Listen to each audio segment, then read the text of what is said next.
Hey, this is Walt with Ray Buck Auto Body Parts. Today we're going to take a look at what we've been doing on our 67 Chevy pickup.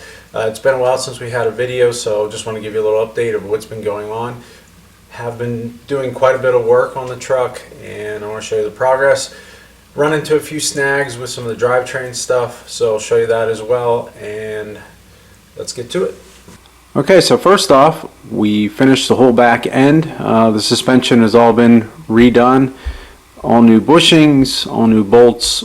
The brakes have been redone. As you saw in a previous video, we cut off the perches on the axles and got new perches. So we have all new bolts, hardware for that. We are waiting to mount or weld the perches to the rear end until we get everything in the truck and kind of sitting at ride height so we can correct the pinion angle and get that taken care of. But let's take a look at what we got.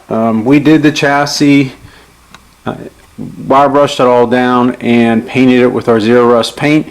I did top coat it with a like a semi-gloss paint. The Zero Rust dries kind of flat, so I want a little more gloss to it, so we top coated it with that. All new bolts, bushings, everything in here. I got some of this stuff from LMC Truck and from Classic Truck Parts, so they were helpful with that. I wanted the rubber bushings.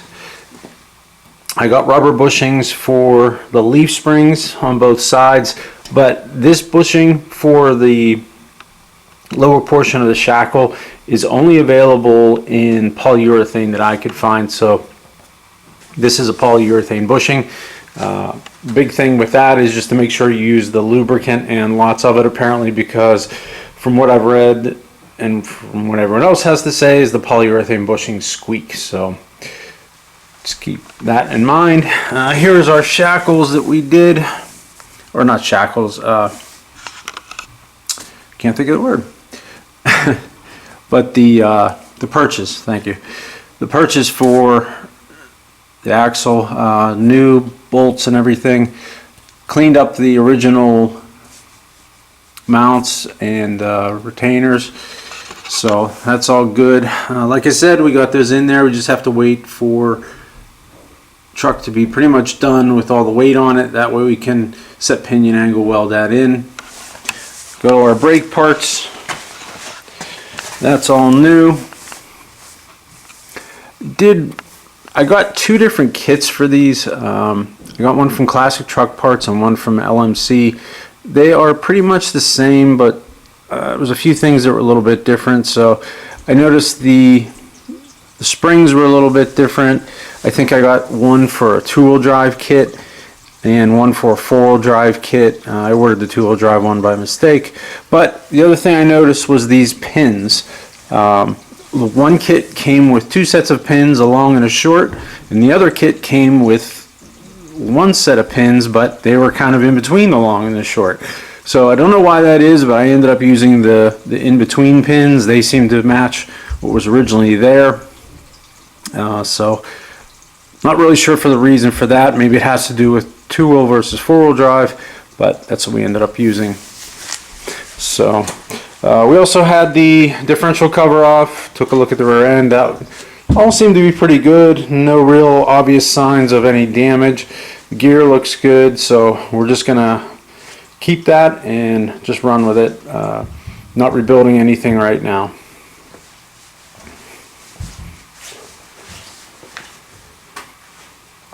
So got that all done, and like I said, that's pretty much finished. Obviously we have to do brake lines and all that yet, but we'll get to that later on.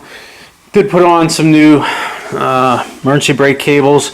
The other ones were kind of bent up a little bit, so for what it takes to put those in when you're rebuilding the brakes, it was worth replacing. The other thing we got into, well, the major thing we got into, was taking the drivetrain out of the truck. This truck has a small block Chevy in it, but it has an SM420 4-speed transmission connected to a Rockwell T221N Transfer Case. Both of these are not necessarily rare, but there is not a lot in the aftermarket for them any longer. Most people have switched to the newer transmissions. I think it started in '68. There's a new process, 265 or 205, something like that, that seems to be where all aftermarket parts start. From there, getting newer. So the big problem that we had with this, got it all cleaned up. It actually looked, this is the bell housing from it, and you can see how much dirt and oil and everything. The transmission was twice as bad as that, as well as the transfer case. So got that out, spent a lot of time just scraping oil and dirt and cleaning everything up. But we got it all cleaned up, and the good thing is everything inside looks really good. As you can see, there's kind of like that rust color all through the transmission, and from what I've read, it seems like that is just from if the vehicle's been sitting, it tends to get condensation since it is a steel case, and the condensation kind of mixes with the oil and causes that rust color. Doesn't seem to cause any damage. Most people say after a few times of running some new fluid through it, that will clean up. The clutch side looks good. Where the throwout bearing rides is good. Where the clutch goes is good. Pilot bushing shaft is good. So that all looks really good. The big problem is this. This output shaft is completely chewed up. I've read multiple blogs and things on the internet about it, and this is where the big problem lies. These parts are very hard to come by, so I haven't found anybody that remanufactures this main shaft. Most of what you find is aftermarket. And along with this main shaft, there is a coupler that goes from here to the transmission, to the transfer case. That coupler is also all chewed up. So this is where I am not really sure what I'm going to do. What I would like to do is try to find a new main shaft, since most of the other parts in the transmission are good, and just rebuild this transmission. But I have to do a little bit of research on that yet to see what my options are. There are companies out there that do this type of thing and sell some parts for it, so I got to reach out to them and see what I can find out. But maybe a little bit hard to see here. These splines look really good. Now this is the adapter that goes between the transmission and the transfer case. So this is the transfer case side, which those look good. And when I first took it apart, I saw that and I was like, oh, okay, everything looks really good, because this is the transfer case side and that looks good as well. But if we turn it around and we look at the transmission side, you can see that the splines are pretty much gone. In fact, I'm not even really sure how the thing didn't just completely strip out. I did drive the truck a little bit when I first got it, so it's a good thing I checked it, because I'm sure once we put the new motor in, it's going to be making significantly more power than the stock 283, and that probably would have broken immediately. But this is our Rockwell transfer case. Still has the original tag on there, and this all looks pretty good. Someone has done some maintenance on it. You can see where there's some RTV and stuff on the back of it, but for the most part it functions right. The bearings all seem pretty good in it yet, so plans for this are probably, I think I may need a seal for this output, and I think it's just a matter of taking the yoke off and just tapping a new seal in there. But getting new gaskets for this, so that when we bolt this to this, everything will seal up good. So that's the problem with the transmission right now is finding that output shaft. So that is not good. But like I said, everything else on the tranny is good, so we'll try to see if we can reuse a lot of this and make a good one. I'd really like to keep the 4-speed transmission in it, the original transmission. It is a 4-wheel drive truck, 4-speed.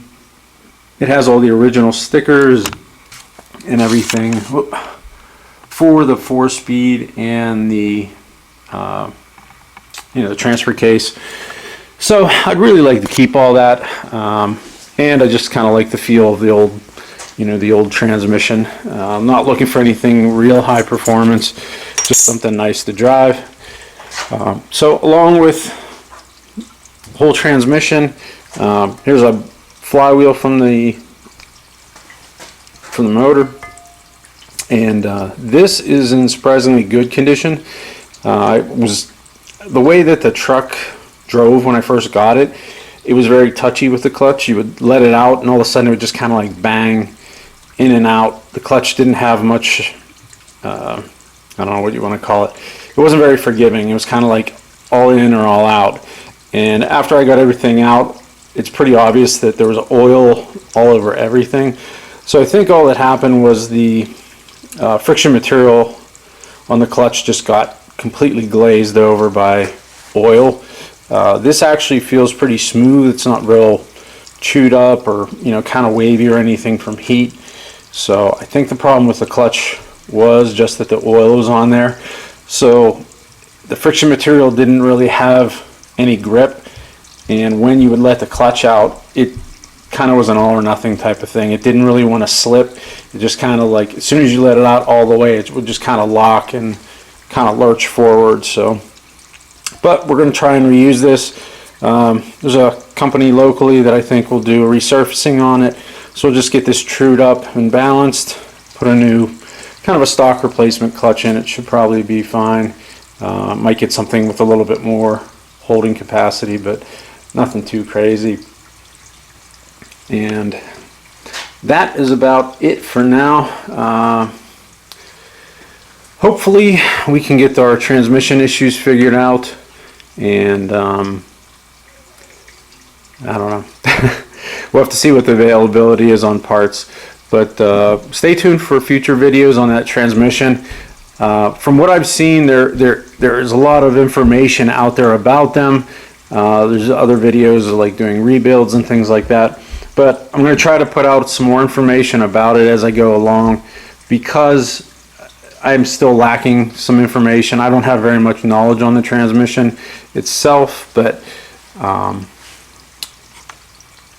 don't know. I think it's a neat thing. Like, these transmissions are kind of rare. Parts are becoming limited, so any info we can put out there, I'm sure people would appreciate. But that's about it for now. Like I said, stay tuned, and we'll see you later.